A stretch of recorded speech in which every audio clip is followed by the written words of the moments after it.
contrast and combination. Meanwhile, a character like Claren, obviously very straightforward. And historically, I've always felt that this is a pretty good matchup for Claren. She has the range advantage. And Arcane is slippery, especially in this game, comparatively speaking, pretty slippery.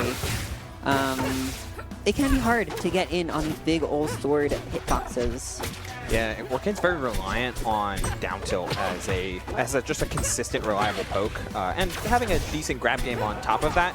But in Rivals 2, at least, with how they keep leaning into more and more bubble utilization as a way to control space, and then you layer that on top with the insane, some solid frame data, like with the frame 3 Nair. If you can start to see that more like a zoning style approach with a decent punish game and a very exploitable recovery, but Claren doesn't always really have to interact with that type of zoning. Yeah. We'll have to see how Sly is able to reliably maneuver, and importantly, how Maya doesn't leave herself susceptible to the kind of counter zoning and counter poking that Claren can be really, really effective at. Though Sly's much more of like a grab-oriented Claren to begin with. He's trying to take space, not trying to maintain it. Absolutely, yeah. The jump in this first stock been pretty back and forth, Sly kind of maintaining a small percent lead all the way. Question's going to be, of course, who takes this first stock? Who's going to be really setting the tempo for this set? Oh, so close, and that's not going to kill either. That was not a tipper. Trying to find that back air. The full side B is susceptible. It's just a timing mix-up. And losing out on the time mix, but still finds the up air afterward. But Maya, not far behind. Slightly off on the tech chase. Focus more on the puddle instead of finding the hit. Yeah, it's been close call after close call here from Maya. F-Tilt's going to send Sly far off stage, but you need one more option, and Nair's going to do it. Yeah, objective number 1 for Claren, and I'm sure you know this, Cyber. Keep her away from the wall. Oh, yeah. Yeah, another recovery, super reliant on the jump and the air dodge. You get rid of those, she is a sitting duck with one of the most linear recoveries in the game.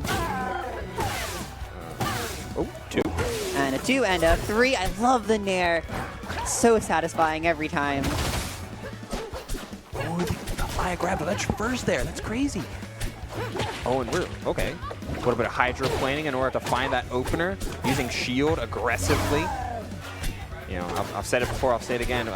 Rivals, and I like most platform fighters, but accentuated in Rivals as we see the tipper down strong take the stock. It's a positionless, like a label-less type of game. Every character has things that they're good at, but can be played in a multitude of ways. You can play Claren like a traditional swordy, or you can kind of play her like a grappler some ways. Yeah, if you really want to, you can.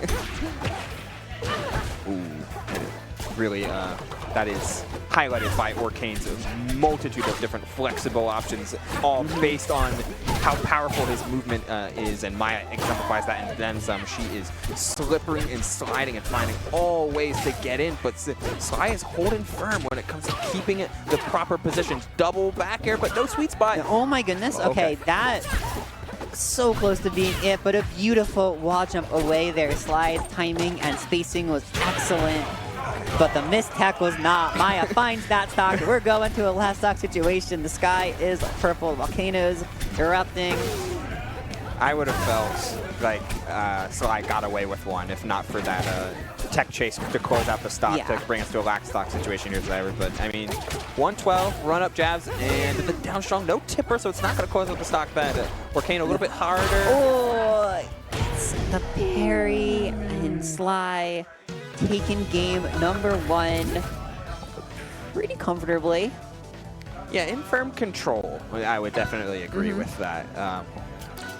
Haven't seen a lot of the counter, though, that I expected to see more of. Maya's being very, very reserved when trying to spawn a lot of bubbles, but Sly's almost just acting upon it like without too much focus on Claren's specific tools. Instead, it's a lot more of a position-focused and space-focused type of approach, as opposed to hyper-fixating on like specific interactions. Sure, yeah.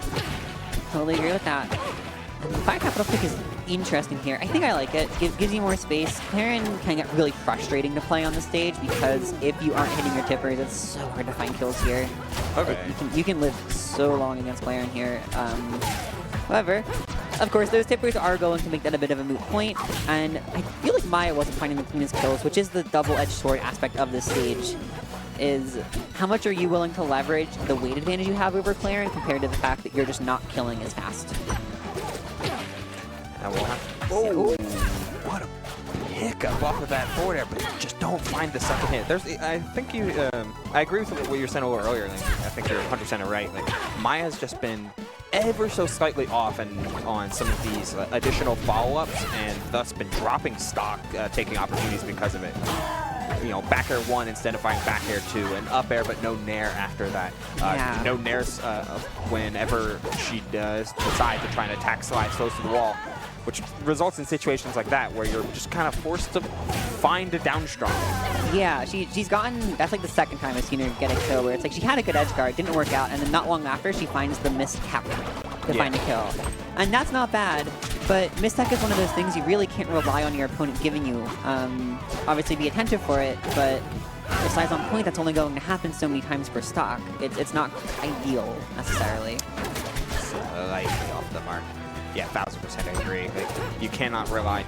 You want to play to your opponent's deficiencies, but mistech is not one of them. When you're battling for a top 8 qualifier, you cannot rely on those mistakes. You have to force your own mistake. Ooh, okay, that was... We were both a little scared, I think. You know, got a little spooked. Wasn't expecting to see it. Oh, no. Didn't have the Orchid Hop. You tried it.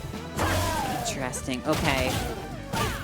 Strange decisions coming out from both sides, but the game is still roughly even right now. Sly getting some extra % here. And this edge guard, what are we going to get? No puddle on stage? Ooh, the hydroplanar to get right to center. Slip and slide right through.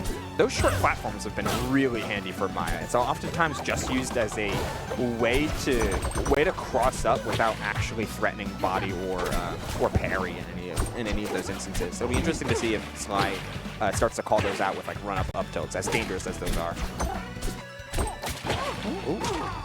Oh. And the reverse back air into F-strong. That's a Build-A-Bear confirm right there. Yeah, something that clearly scouted, though. She was so ready for that follow-up. And I love follow-ups like those, using the reverse hitboxes like with full intention as opposed to the accidental ones that come out whenever Trevor feels like it. Absolutely. Oh, hello. 52 after that. That did not feel like 52. No, it didn't. Oh my goodness. Okay, panic down strong. It works better than you would expect. Big move. Yeah, and if you tipper it as well, it's usually pretty safe, especially after like a pivot that you saw Sly do. Puddle was online, so not in any sort of immediate risk. Oh man, the back air. Crispy. Send in Sly all the way to that blast zone, and we are 1-1. Cool. I mean, that's what she was looking for. That's what she was looking for at the end of game 1 as well. It was like a double backer confirmed that she dropped, that Sly was then able to like immediately capitalize on, because the drift that you have to do on that second back air to have the sweet spot, the second hit connect, means that you're committing very off stage, which lets Sly just like get right back to center and basically win neutral immediately. Didn't drop it the second time though, and that's the most important part. Exactly. Here we go. Rockwell risking it for the biscuit in this game number 3. Always such an important game for the counter pick advantage.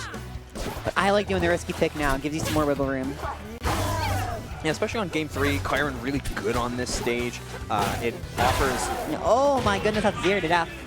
Yeah, I mean, it offers the best of why you would counterpick stages like Fire Capital, but without any of the risk of picking Fire Capital, because the blast zones are close, but the stage itself is really big. Exactly, so reposition without any of the worry about stocks running long in the tooth. As long as they're willing to risk, you know, Maya having those similar confirms. Of course. Which we're seeing something so interesting right now, because 3% extra credit, that was 0 to death and you've gotten 3% extra credit.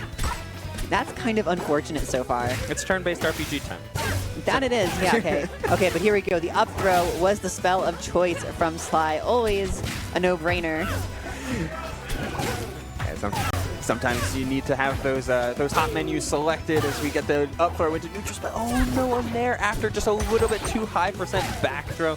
Sly in full control in this game, allowing forcing Maya to get away from that slippery movement that she was flexing on Fire Capital earlier, and instead everything has to be now towards Sly and towards that inevitable win condition, because you need to make something happen, especially given the percent differential that's starting to climb slowly but steady. Nice bot dodge in order to get away from the quick back air afterwards. No, tried to put a little just too much sauce on the forward throw, forward strong conversion, but I mean, you're feeling pretty okay here if you're Sly. I'd say so, yeah.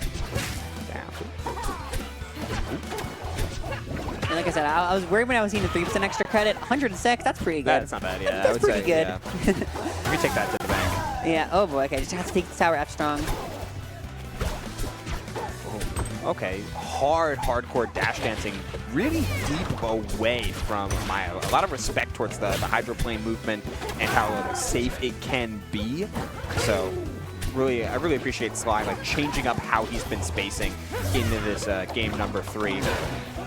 This could be a lot of damage. Ooh, my bad. That's the one. It felt scary for a second, and this again could be something, but it's just been so inconsistent from Maya. It's like, that was pretty solid, but it's not going to give her the lead. We're seeing Sly try to find this stock opportunity himself. Will he? No. Working a little too heavy for that. Yeah, I think Sly just decided, like, after missing a window of opportunity, yeah, nice back throw forward air, only getting the fair one. He missed a window of opportunity on a puddle teleport in game number 2, so I can understand why wanting to choose just like, hey, let me just guarantee hits. I can agree with that, yeah. I mean, this entire combo, up until that final tipper, there was no tipper. So just guaranteeing that you're getting the hit sometimes is enough at those low percents to then manipulate the spacing after winning that initial neutral, after finding that initial hit. All that said, so much damage from Sly. Was playing some dangerous offstage games, but looking solid so far. All right. That's a big pickup. It's a big pickup, but Sly doesn't have extra stock to work with. This is spooky for Maya. Rockwall is the stage where you can cheese people at low percents. If you're going to pull this off anywhere, it's probably here. And Orcane has some devious edge guarding rounds between. Oh, yeah. Okay, yeah. We won't speak it into existence for Sly. You are thankful for that. For us, you know, would have been very exciting. Who needs devious, devious edge guard routes when you have Clarin throws? Back throw. Back throw. Forward strong. Forward strong. It's so good. Yeah, 50% of the time, it works every time. They made the strongest move the actual strongest move, and I still question it to this day, but Maya's going to go to Jules Bow, picking something simpler here. I love it. This is how I like to pick stages. You go for the weirder one for your first counter pick, and you go for the starter that you're most comfortable on for your second.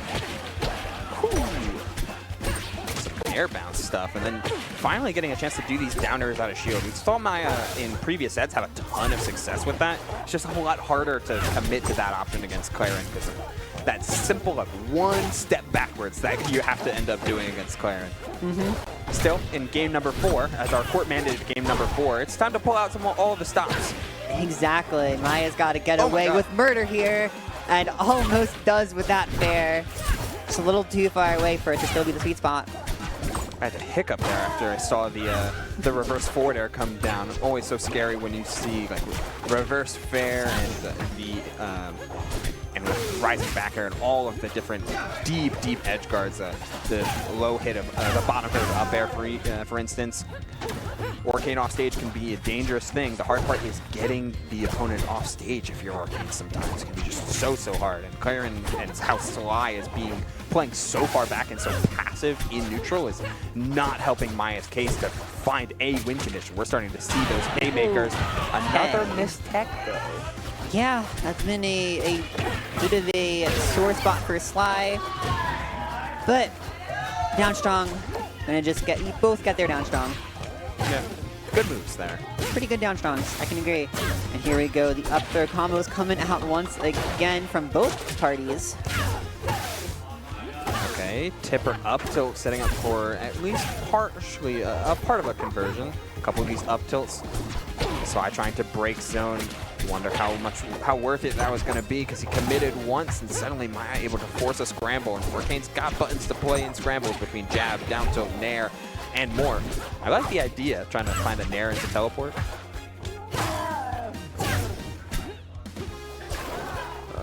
Okay. Slowing the game down just a little bit here, Cyber. Absolutely. Slow and steady there. Quite even right now. And next kill is going to just determine so much about the pace of this game. Always feeling that little bit of tension. Maya off stage, having to find an option. The bubble butt's going to be it.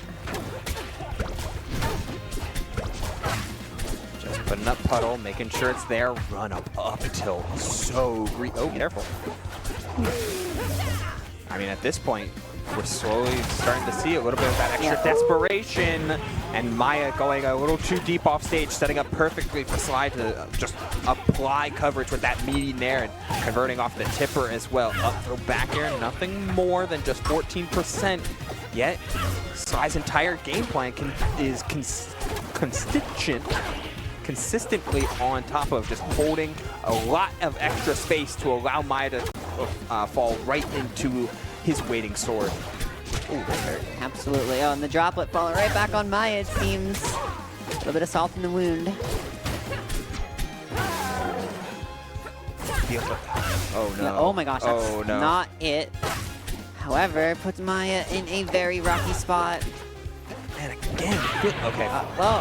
The The raw bubble butt is going to take that stock, you know, give her another opportunity to even up this game, especially with the misconfirm off of the neutral special there.